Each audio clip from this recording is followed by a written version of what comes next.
great. Well, thanks, Scott. Thank you very much, first of all, for doing this.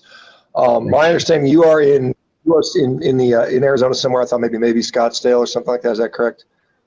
I am right now, correct.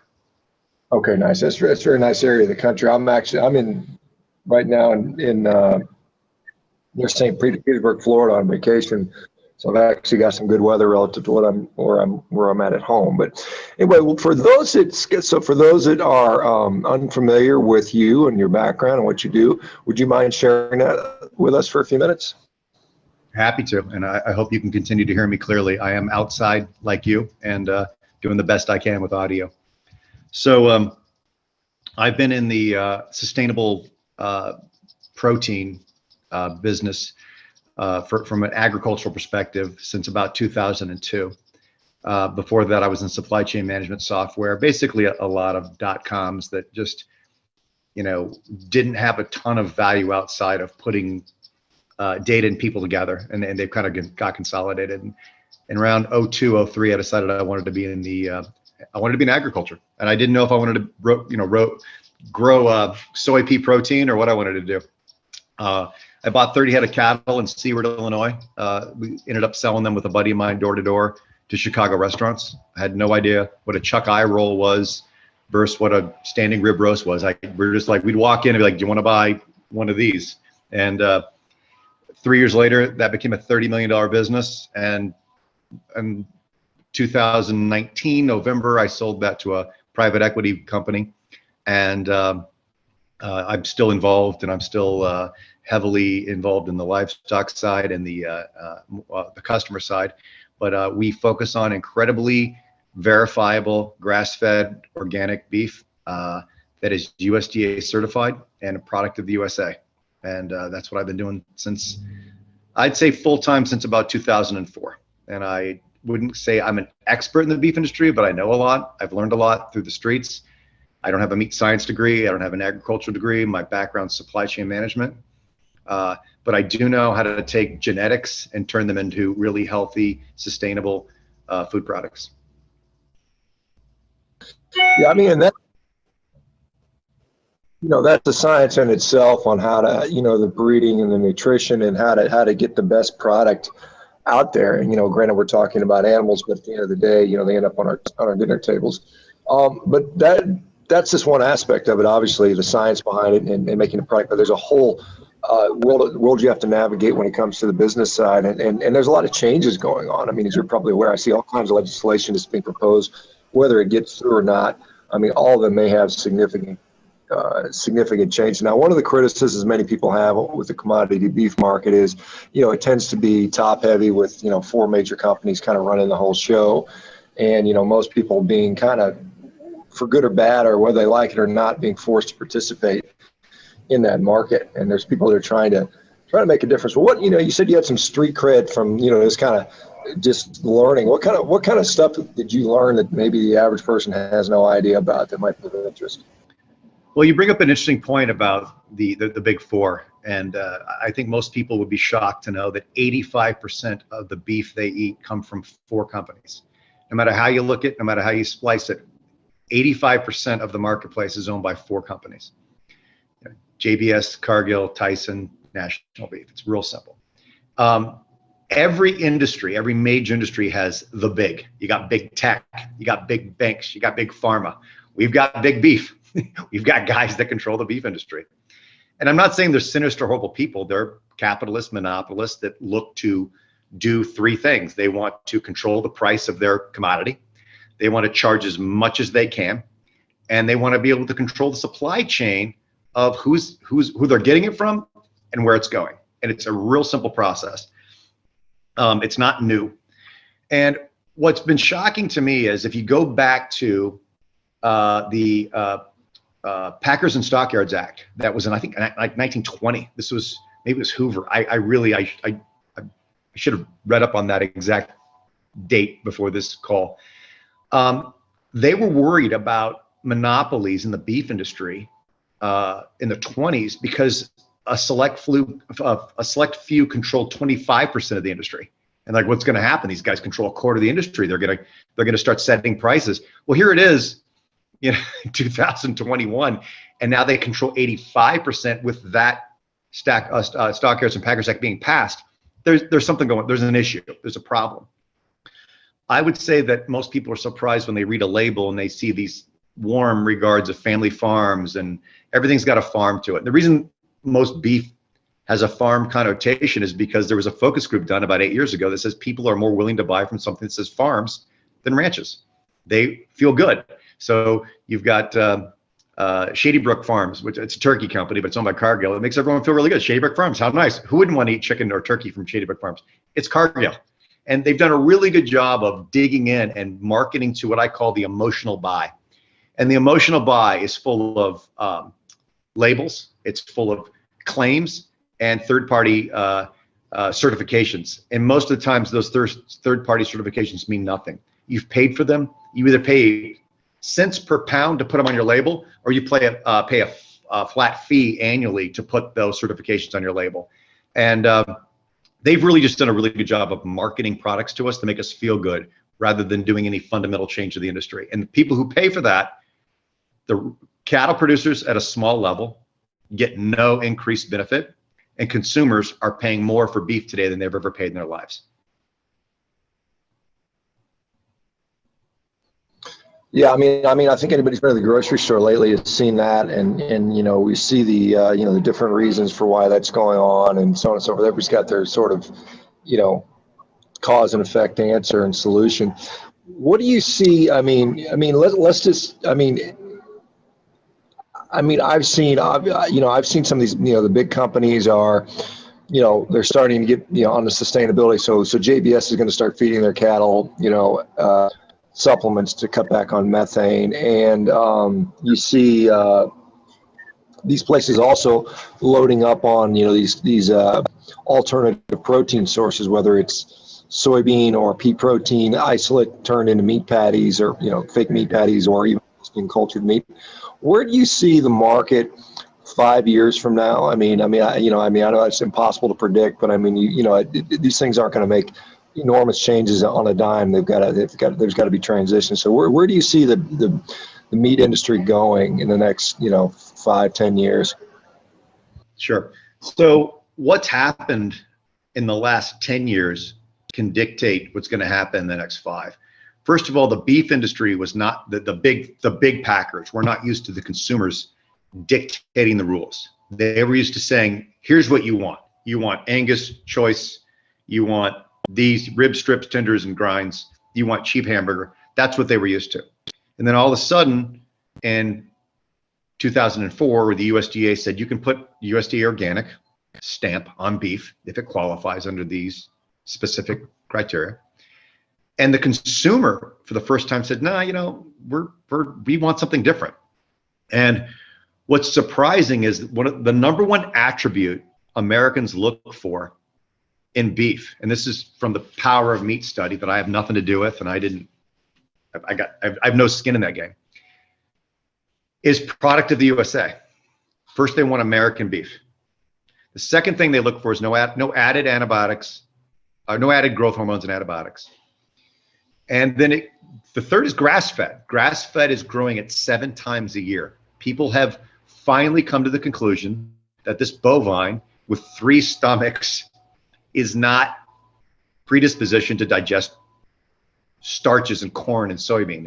It's a ruminant that goes and grazes and eats grass. And that's a real thing. People are looking for grass-fed beef at levels never before. Now, the past, grass-fed beef has not had the consistent, I would call, traditional eating experience that people were used to. Fat, marble, all the taste. And I'll have to be honest, look, when I'm going out for a really good steak, to me, it's like chocolate cake. I'm looking for an indulgence. I want prime ribeye. I want something that really shocks my flavor. But on a daily basis, if I'm eating hamburger or just grabbing some protein or stir fry, I prefer grass-fed organic as my normal consumption, not my treat. Thanksgiving was yesterday. I'm bloated. I ate like crap. I probably had 9 pieces of pecan pie. I had a beef tenderloin. I had turkey. I indulged. So once in a while you want to indulge? Great. There's a grain-fed program for you. Enjoy it. But on a daily basis, we need to really look at how the majority of the beef we eat affects our bodies affects the environment and affects, really what we're doing in America. And we import so much product, it's scary to me. I think that what's going to happen in the near future is consumers are going to continue to demand more sustainable product. And the word that is throwing around out there is regenerative. And everyone says, well, what's regenerative? Regenerative, what's it mean? All that really means is it's returning something to the soil. So as a supply chain guy, if you were to ask me, take me through DNA to the dinner table.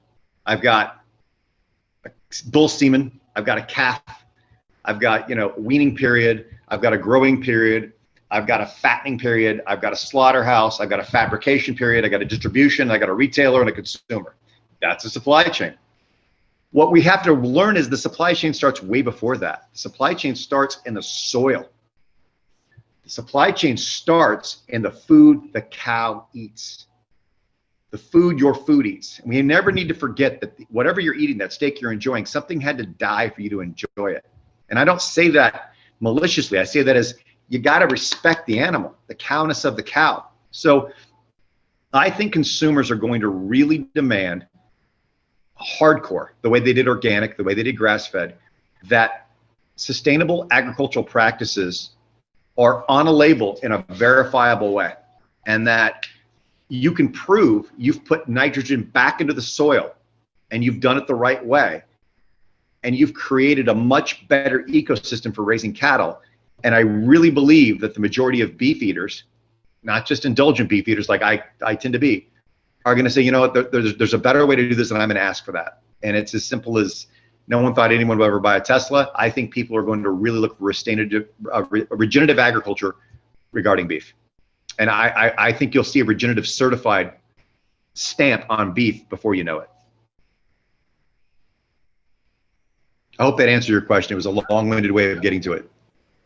Yeah, I mean, I've seen, like, I've talked to Alan Savory before and Bobby Gill at the Savory Institute, and I know they have their environmental outcome verification system. Again, some people push back against, why do I have to have a third-party stamp of approval? Because, it just costs me more money as a producer, and there's some pushback against that, and just saying, hey, look, come to my ranch, we can show you how you do it.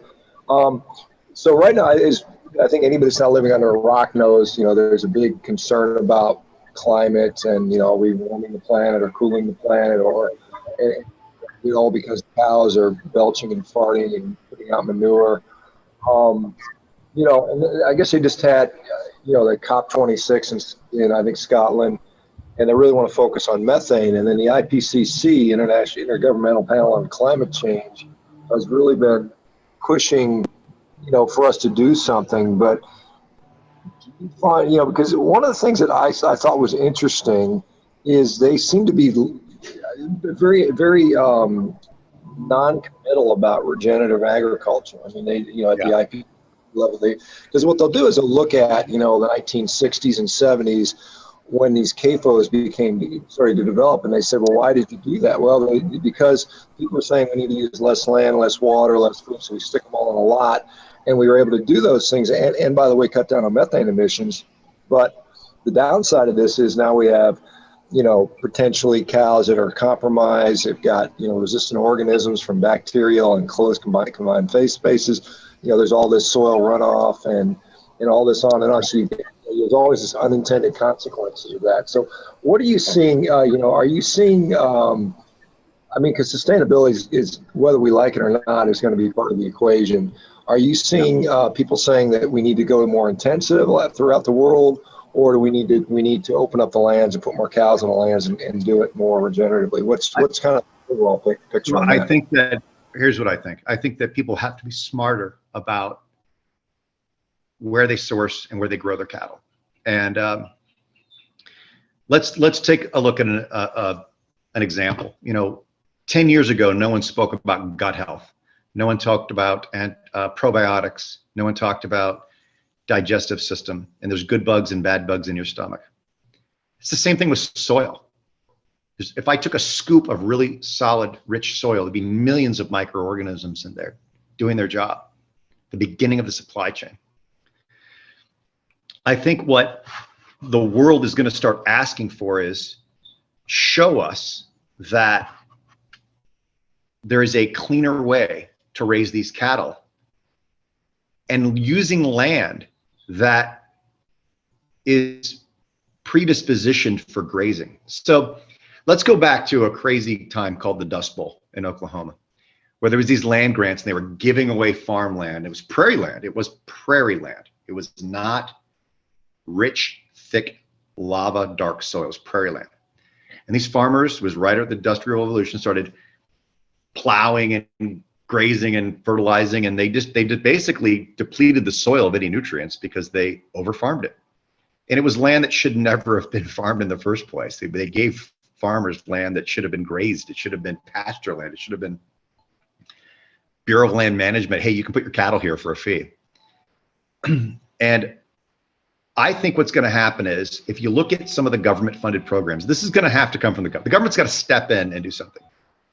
There are millions of acres of land in what's called CRP, Conservation Reserve Program. And this is something coming back from World War II, where we essentially paid farmers to not farm certain sections of their field. And there's debates all over the place. I got an argument with a doctor the other day saying it's $200. I'm like, it's $2,000. It could be more. I think that it's probably $500 an acre as they were being paid to not farm it. That's okay. That's a good thing. Hey, let's let the conservation regenerate. Let's let some land get back to what its intended use was. But the purpose of the program was really to lower corn prices, or to raise corn prices, excuse me. Corn prices were depleted. We used so much during World War II. You had Coca-Cola coming out. All the high fructose corn syrup became the thing. So corn prices were cheap as hell. They want to raise corn prices, so pay farmers to not farm certain sections, put it in CRP. Some of these programs were 100-year leases. 100 years, $500 an acre. I know guys with thousands of acres in CRP, thousands of acres, $500,000 a year to not farm. So now what is that land? That land has never been touched. It's never been sprayed. And it's never had any chemical fertilizer on it. It's never had any herbicides on it. That land is instantaneously certified organic. So why not convert that to organic pasture land? Why not convert that to something where you could actually raise healthy animals, create a regenerative process? And why not take the same funds and the same dollars from the federal government and fund people to create regenerative pasture land? That's what I think is going to need to happen. And that's what I think could happen if the big packers got behind it. So far, they're not quite there. Like you said, JBS is going to feed seaweed to reduce the amount of methane out of the cow burp. JBS is actually doing a lot of things. I got to be honest. I'm not a big fan. I don't know anybody. I know a lot of people there, but I don't have any financial ties to JBS. But they're the one guys that are actually doing some things, but they're not talking about it. They're being very careful. They're experimenting. They're doing the seaweed in the cattle. They're trying to reduce carbon emissions, but they're being very calculated. They want to measure it and know, hey, did it work? Or are we going to get burnt in the ass and say it was all fluff? We promised all the shit, we didn't do it. Excuse my language. And I think that JBS is the one guys that seem to be taking action to try something different. And I'm not saying they're not the Lord Vader of beef. They are. But they seem to be tinkering with, how do we tiptoe into sustainable agriculture and start to woo that consumer? And I'm saying that's what it is. They're wooing a consumer, but they want to be able to prove it. Again, I hope that answered your question. It was a long way roundabout. Yeah, I mean, I certainly get, their motive. And for those who don't know, JBS is Brazilian owned, and they've been, their CEOs have been convicted of fraud and all kinds of criminal activities. I mean, so they're not, I mean, it's pretty much, you look at any major corporation that's, wildly successful and it's generating hundreds of billions of dollars. They almost all have some sort of shady dealings going on. I think that's the prerequisite to do those businesses. I can't think of a big company that probably doesn't have that eventually. But needless to say, I mean, we still need to eat our food, and we're all kind of beholden to food companies because we all got to eat. I mean, I can do without a fancy TV or whatever, but I have to eat. And one of the things that we're seeing is this kind of push to redefine protein. Like when you first said you went into the protein business, you didn't know if you were going to do pea protein isolate or soybean isolate or whatever. I mean, that's still very much a a Yeah. thing. But when I look at the overall market for like alternative meats, it still only represents like 1.5% of the overall market. I mean, if you look at the numbers out there, even though they're growing, 20-30% annually, it's still such a tiny fraction of what beef does. I mean, beef is like a $1.5 trillion industry, if I'm not mistaken. So that's a huge amount of resource. I don't think that's going to go away. No, I 5 totally or 10 agree. If I can chime in real quick, you make a really good point. There's always a vocal minority that gets a huge spread of attention. So when I see that the Beyond Burger, the Impossible Burger is at Burger King, and they're not selling it. I mean, they can pretend it's being offered, but I mean, very few people are buying that product. You can look at their statistics. It's the same thing with take kosher beverages. So 93% of 93% of bottled beverages in America are GLOT kosher. It's like 3% of the American buying public. So a very small minority always gets a huge sway because they're vocal. The same thing in the beef industry. I think you're going to see the plant-based initiative be all over the place. And I don't think that it's really going to get the traction in meat that meat people are purists. They want to eat a steak. They want to eat a burger. They don't want to eat a combination of chemicals and, it's not even, people say, well, it's peas. It's pea protein. It's not peas. It's soy pea isolate. It's furthest thing. The chemistry to get it to what it is from peas is so far from peas, it's not even funny. So I just don't think people that are eating healthy and sustainably are looking for more ingredients in their food. I think they're looking for less ingredients in their food. And when I pick up a package, I see more than 4 to 5 ingredients. I go, I'm not sure. And I think most people that are health conscious, not trendy health conscious, but really studied health conscious, I don't think the plant-based meat alternatives are really going to be for them.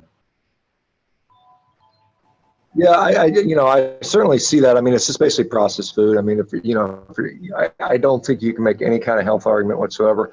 There is this sort of belief, and I'm interested to see this because, 5 years ago, people started talking a little bit more about this lab cultured beef and how they could do it. And these early companies, Memphis Meats, who've changed their name to something else, I can't remember now. And, a few other companies have jumped on board, and they've been able to do it at a very small scale. They made a hamburger for $300,000, and now they've got, I guess, the cost of that down to maybe $100 or something like that. But they're talking about scaling, and I saw a really nice analysis of what it's going to take to scale that thing, and it's something like, to go from a petri dish to a 2 million gallon container, you can't just do that directly. So you have to have all these intermediate reactors. You have literally hundreds of progressively larger and larger reactors to get up to the scale, and it's just financially not viable. It's just that.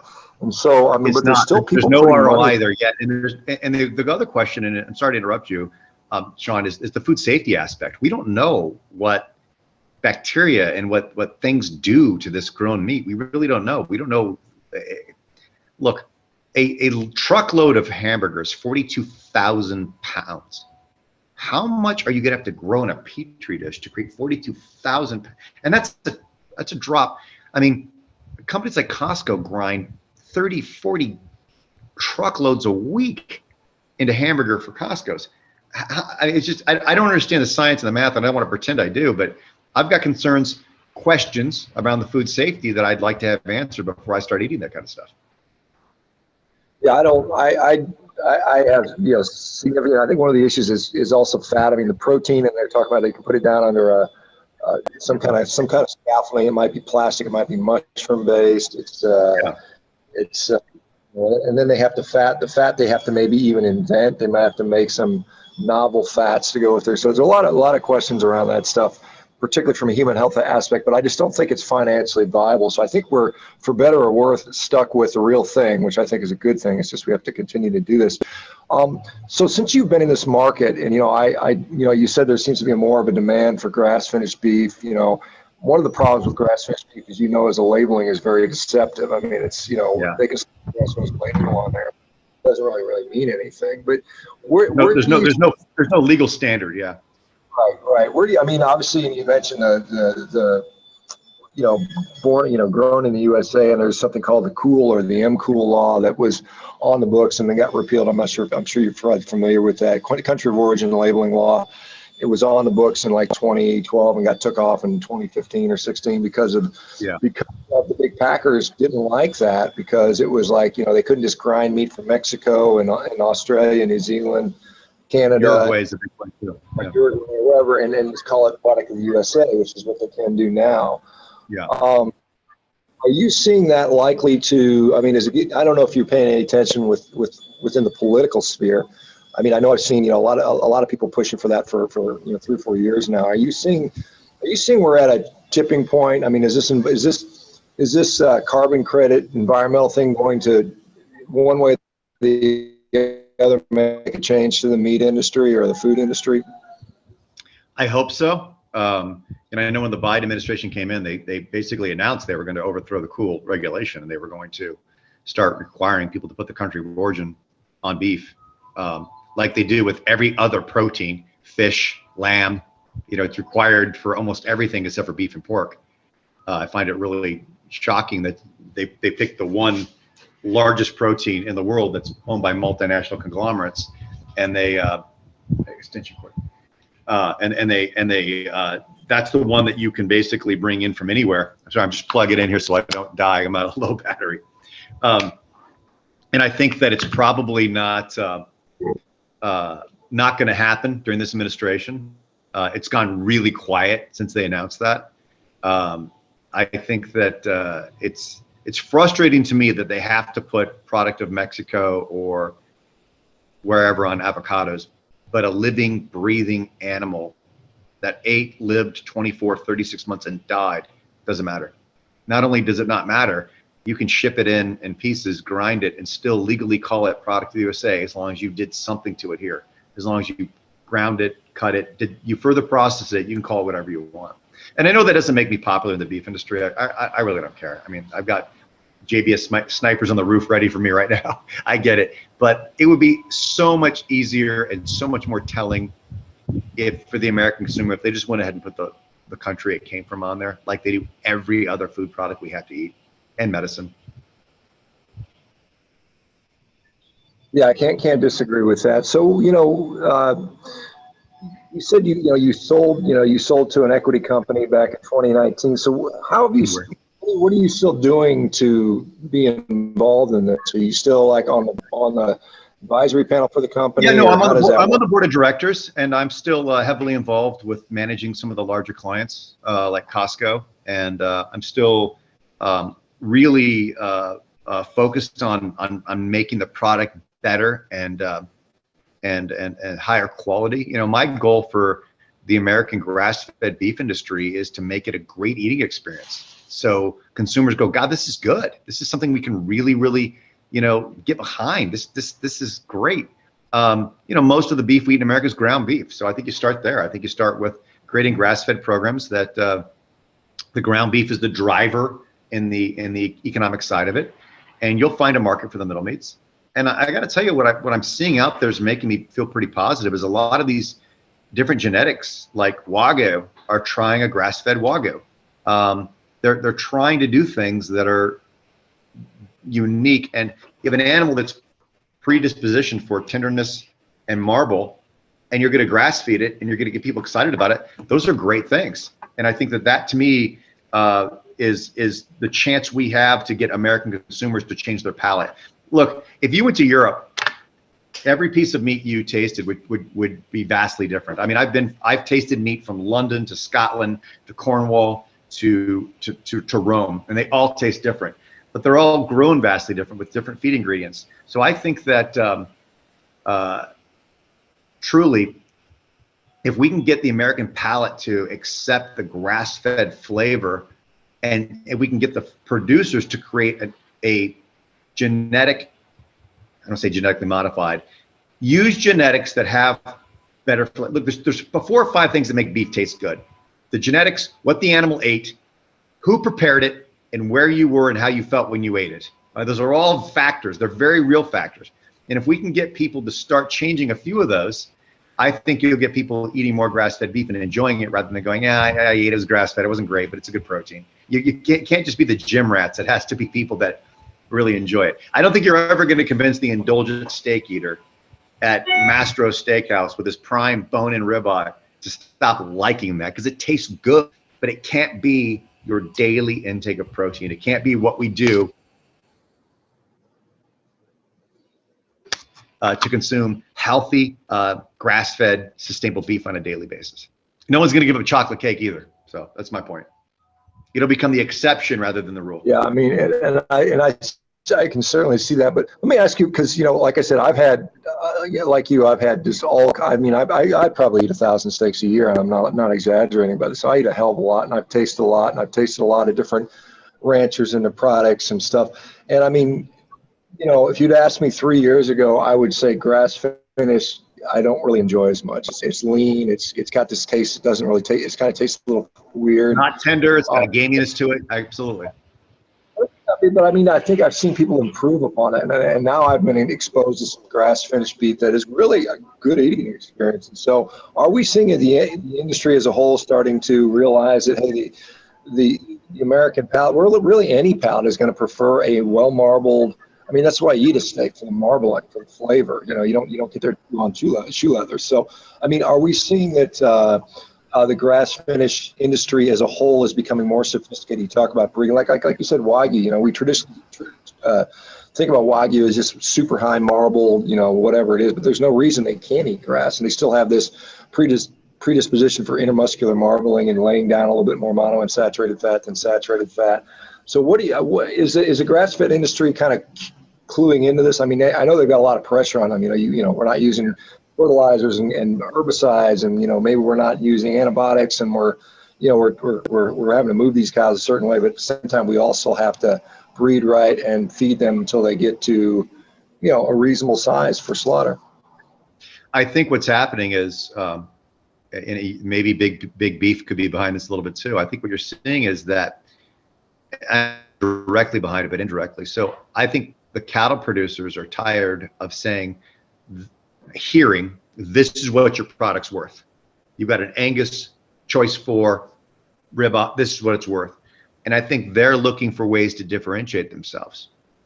And I think that any smart family-owned livestock operation is going out and saying, how can I be different than commodity beef?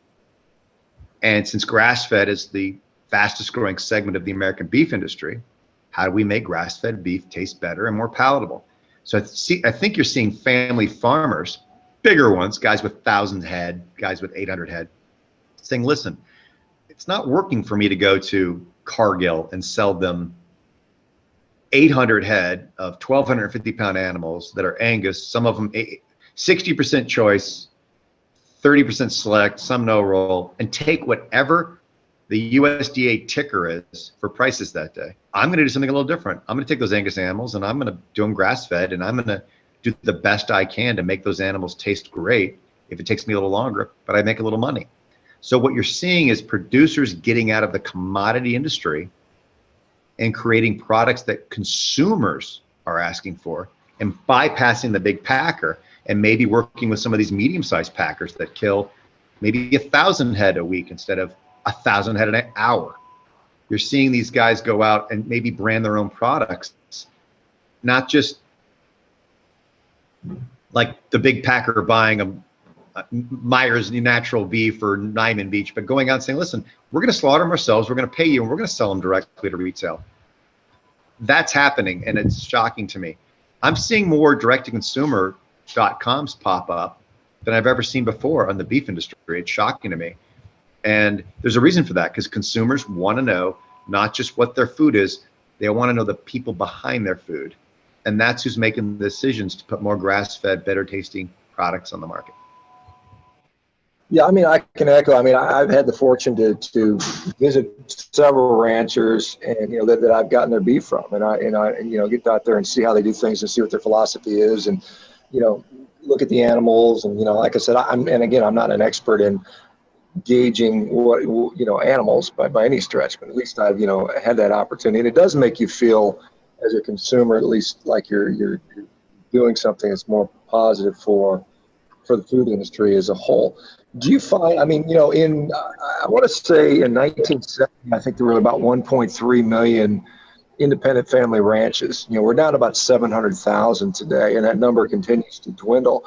Do you see that is that going to continue to be the case? Are we going to just see further and further expansion of the central companies and just driving these small companies, small family farms out of business and being taken over? I think it depends on market conditions, standards, and the economy. I think there's two things that are going to grow family farms back to over 1 million in America. And one is the agriculture universities need to really expand what they teach and how they teach it. Agricultural degrees need to become sexy again. You need to be able to teach sustainable, regenerative, organic agriculture. You need to teach things that kids today are curious about and want to learn. You can't just teach a class on, the awesome use of pesticides and GMO creation of crops and how they're resistant to, the chemical sprays we put on them. You've got to teach what the consumer is looking for, and you're going to see people major in agriculture again. And if you see people majoring in agriculture at a regenerative, sustainable level at universities, and I'm talking UTA, Kansas, big, Georgia, big ag universities need to change their course offerings and get people excited about taking classes. People matter. They all want to change climate, even if that's just political or financial or BS. So start with agriculture. Start with where you're raising your food. The second thing is most of the family farms are generational. And you get these kids that are gentrified. They go off to college. They become lawyers. They become doctors. They don't want to run the family farm. And some mega corporation comes across and says, listen, we'll pay you $10,000 an acre in South Dakota is what corn acres are going for. It's hard to pass that up. So if you can get families to want to stay in the business and make it profitable for them, and you can get ag students excited about new ways of raising food products, I think you'll grow that count quickly. If you keep selling out to multinational agricultural, I'm not going to make fun of Bill Gates, but he's the second largest agricultural landowner in America right now. I think you're going to see it shrink, and you're going to see it shrink to the detriment of the American consumer. Less choices, less products, less nutrition. That's what's going to happen. Yeah, hopefully that won't be. When you when you look out in the the landscape of what you do as far as feeding people, my understanding is despite all of the the push for, we see this tremendous marketing big budget. You talked about these Impossible Foods and Beyond Meat. They've spent incredible money on marketing, getting celebrities brought in, paying restaurants to put it on their menus. I've got a friend who's a CEO, who's an executive at one of these big restaurants, and they said possible to just basically pay them millions of dollars to put their food on the menu. Yeah. Just that stuff. But what is it? If I look at the worldwide demand for beef, it's up. Clearly you got China growing, you've got Africa growing, they're getting more and more wealthy. They want more. What's happening within the U.S.? Do we have an idea what the U.S. market is doing right now?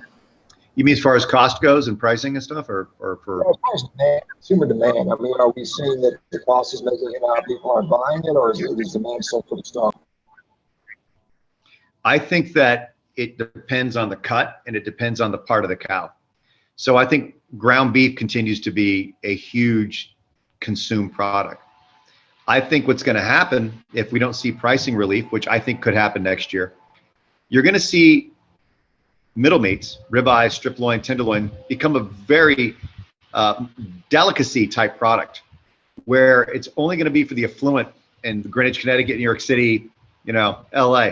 You're not going to see the average middle class consumer wanting to spend $34.99 on a ribeye or a filet. They're going to I'll buy the hamburger, but I'm not doing that anymore. And you're going to see people looking at other proteins like lamb, even New Zealand lamb, because it's affordable, it tastes good. It's a good red meat protein. And I think you're going to see a divergence in the parts of the cow. it's interesting how, look, when you pay for an animal on the hot weight, on the rail, hot carcass weight, you're buying a carcass that's been gutted and hide pulled off. The cow doesn't know the price difference between its hamburger and its tenderloin at that point. Okay, it's flat pricing. It's $2.99 or $2.49, whatever it is. It's not only I just keep going. I got to go I got to plug in my computer too. It's about to die. So you just keep chatting. I'll be back up in a minute. Okay. No problem. I'm gonna get some water.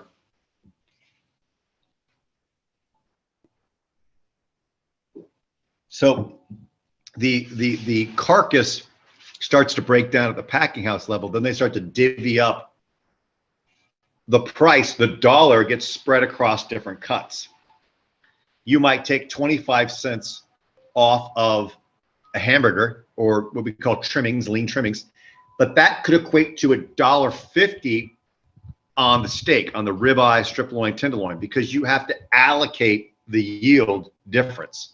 2/3 of the animal usually winds up into hamburger, whereas most steaks sold today are ribeye, strip loin, tenderloin, some top sirloin. So you're going to allocate pennies from ground beef, but put dollars into those middle meats. And that's what's going to happen. And I think right now, with prices going so high, you're going to price those middle meats way above what a lot of middle-class consumers are just willing to pay. Yeah, I mean, I certainly, if you go there and you see, like you said, $34 a pound for a ribeye, it's going to make you think twice when 2 years ago that would have been $12 a pound, or even $17. Exactly. I've seen it in different places very low. Do you find that, or what was I going to say? With the regenerative stuff, I mean, you said you work with Costco. What is Costco? I don't know who even supplies Costco's beef. I'm sure there's, as big as they are, they have to have a number of different producers. But I know my spouse actually works with Costco. She actually is on the furniture side and provides furniture for Costco from all over the world. And they're very particular. I mean, they're very meticulous about quality, and it's very tough to get a contract with Costco. So I mean, how do you know who they use? Or is that proprietary? No, so we supply Costco. I don't have any problem telling you that. We supply them their organic ground beef for the Kirkland signature ground beef products. That's not proprietary. They buy from a lot of large packers. They buy from JBS. They buy from, high quality producers. One of the things I will say about Costco is their standards of food safety are insane. And I'm not just saying that. I sell organic beef to some of the largest grocery chains across America, from Texas to New York, you name it. Costco is zealots about food safety. They dig in deep, multiple audits. I mean, annual, triple. I mean, it's insane. Their critical control requirements for handling meat is almost absurd. And if they weren't so good at what they do at marketing to their members, no one would put up with it. They'd be like, forget it. But they buy huge volumes, so they can dictate, look, we're not going to take products more than 3 days past processing. You got to test it there. We're going to test it here. If plate counts are even slightly out of whack, it's done. They are insane. But the reverse is, what they do is they pay quickly. They're very fair, and they treat you like a partner. They don't just treat you like a vendor. You're lucky to be dealing with them. So there's a lot of benefits in dealing with Costco. Look, of course they buy conventional beef. They're choice products, but that's why they have some of the lowest priced meat in America, is because they've been very careful about who they buy it from and what they pay. But it's not just the sustainable, the agricultural, the handling side of meat. You got to make sure your meat's clean and safe too. E. coli is a very, very, very, very scary thing, and we eat a lot of hamburger in America, and almost all E. coli, 99% comes from ground beef. You can't really get it from muscle cuts. It's a surface level bacteria, and when you grind it, you auger it, and you kind of heat it up a little bit, and you're spreading that E. coli all over the place, and it kind of incubates. You take a steak, you throw it in the grill, you burn all the E. coli, it's done. You can eat that in 10 seconds. So hamburger is one of those things you got to be careful of. And I don't think anybody's more stringent on their handling requirements than Costco. And I'm not just saying that because they're a customer. They're tough to deal with, but they're really good at it.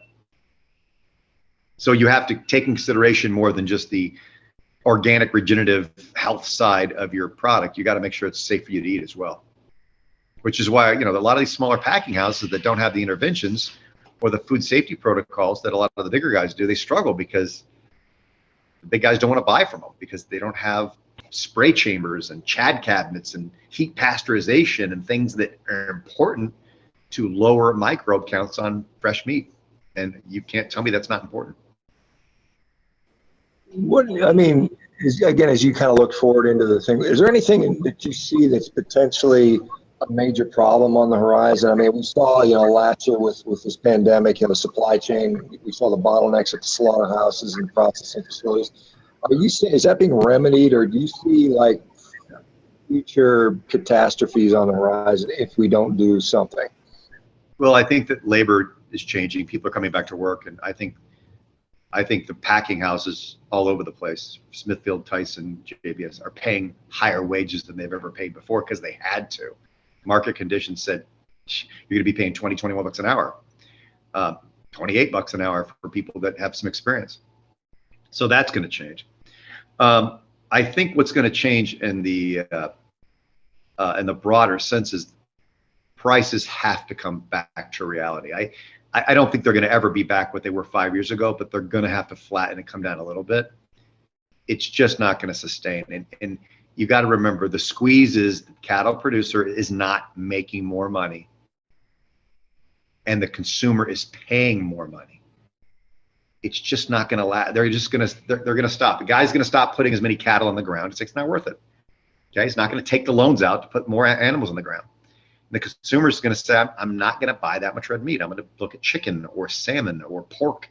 I'm going to look at cheaper proteins. And, you know, God forbid they start looking at plant-based proteins and they start saying, all right, I'll try the Impossible Burger. Maybe it's just as good.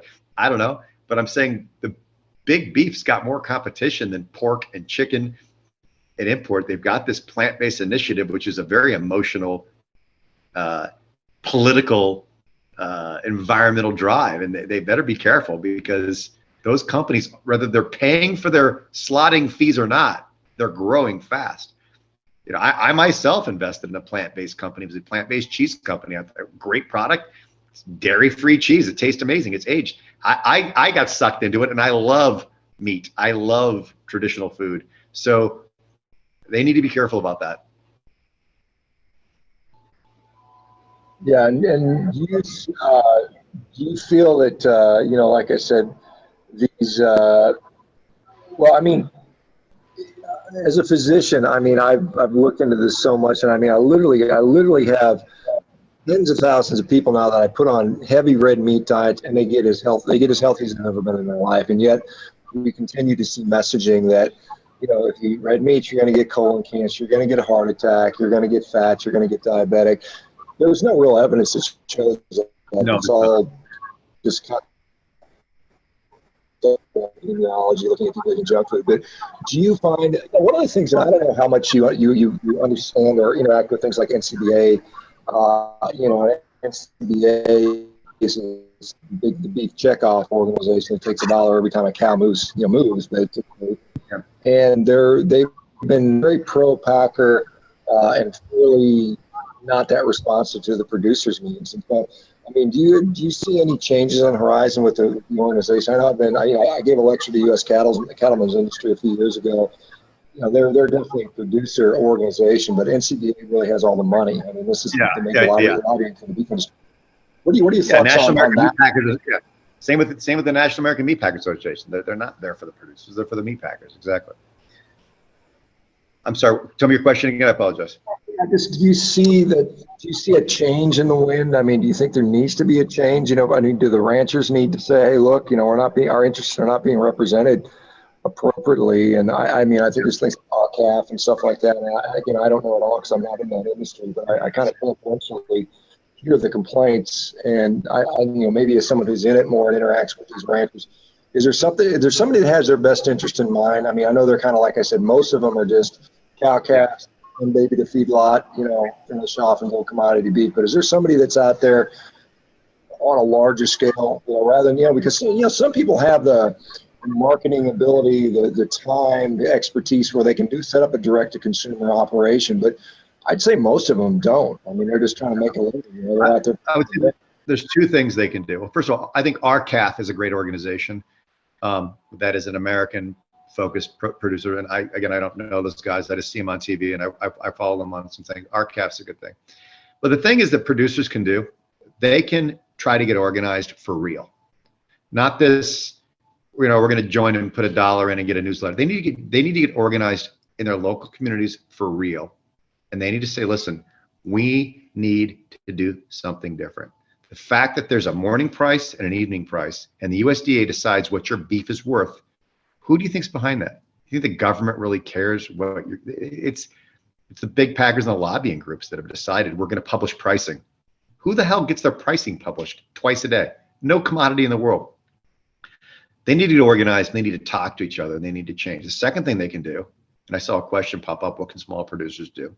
Small producers need to find a way to differentiate themselves for real, and not just natural Angus. Like, go out there and say, if you're a lineage farm and you're 7 generations in Nebraska and you've been doing it forever, sell that, explain that. Our genetics are very specific and proprietary to our farm. Okay, if you are doing Piedmontese in northern Oklahoma, sell that, explain that, differentiate yourself out of the commodity bubble. If you have something different to put on your label that is verifiable attribute that will increase dining experience, offer some sustainable jargon, go sell that. And the commodity guys can't then pressure you into saying, this is what your beef's worth because it's choice and it's Angus and this is what we pay. You can say, look, I'm not that. I'm very different and I deserve more, and here's why. So start differentiating your product, start differentiating your cattle and yourself, and then get organized, really get organized for real. And go, they need to get 10, 20 guys together and talk to their congressmen, their senator, and say, stop this crap. Turn cool around. Stop telling us what our product is worth. We get to tell you. Does the government tell Microsoft what their software is worth, or Apple what their phones are worth? No. They get to decide that. Why is the government telling cattle producers what their beef should be priced at? It's ridiculous. Yeah, I mean, outside of communism or something where they dictate everything, I don't know why that is. It's kind of like we have that. Well, I'll tell you no one asks the question, though. They say, what's the commodity price today? Well, here's what it's worth. Sorry. Why did I work my ass off for 18 months to grow this thing? It doesn't make sense to me. Yeah, no, I if totally. you differentiate yourself out of that commodity bubble with a different attribute and claim, you're not stuck with it. Yeah, that's good advice. Anyway, Scott, is there anything else you want to, any other kind of thought you want to relay? We're closing in on an hour, and that's usually what we do this. But so if you've got anything else you want to share, and then also if you want people to be able to find you some way, share that as well. All I would say is, read your labels, read your label, read where they come from. Every label in America has what's called an establishment number on it. It says EST, and then it gives a series of digits, 108, 108, whatever. Google that, search it. It tells you exactly who packed that beef and where it came from. And that'll give you a good indication. Are you dealing just with a giant commodity bubble? Or you may be working with a more local, small family company that's doing something different? So don't be afraid to look for that establishment number and search it. I don't know if I can plug my book a little bit. I just wrote a book called For the Love of Beef. It just came out in October. It's a great guide to what you're buying, what you're eating. I should not have called it For the Love of Beef. I should have called it What's Your Beef? Because it's about what the hell are you eating? What is your beef? And I'd love people to check that out. You can buy it on Amazon or Target or wherever. And other than that, I just say, eat what you like, ask a lot of questions, and don't be afraid to embarrass the butcher or the waiter and say, I want to know what you're serving me is what you're claiming it is. Yeah, I think that's great advice, and thanks for that. So it's called For the Love of Beef is the book, and thank you so much. This is enlightening, and continue. Like I said, it's more and more people that have an interest in this, and obviously it's part of your career, but nutrition is fundamental to a lot of things. I think our health, our mental health, and I think that has societal impacts up and down. Join Revero.health for a 30-day free trial to get access to live Q&A with VIP guests, social community meetings, member discounts, low-carb healthcare providers list, forum, workouts, monthly challenges, early access to podcasts, recipes, carnivore diet guide, fasting guide, shred guide, and much more.